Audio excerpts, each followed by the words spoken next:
Good morning yummy home. இன்னைக்கு special முருங்கைக்கீரை.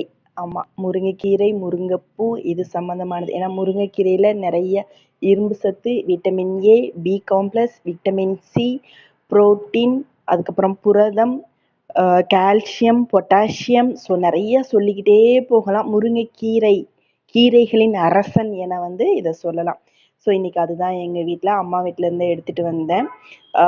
பாருங்க, நிறைய பூவு அது கூட பிஞ்செல்லாம் வேறு எல்லாத்தையும் சேர்த்து ஒடிச்சு எடுத்துகிட்டு வந்து அதை க்ளீன் பண்ணிவிட்டு அப்படியே நார்மலாக கடுகு, கருவேப்பிலை, வெங்காயம் எல்லாம் போட்டு நல்லா அது வதக்கிட்டு நிறைய சீரகம் சேர்த்துக்கோங்க. டைஜஷன் பவர் ஜாஸ்தியாக இருக்கும்.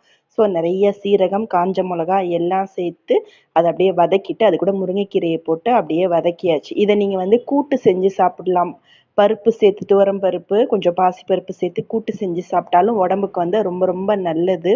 ஸோ அடிக்கடி வாரத்தில் ஒரு 2 times ஆவது இந்த கீரை சேர்த்துக்கோங்க.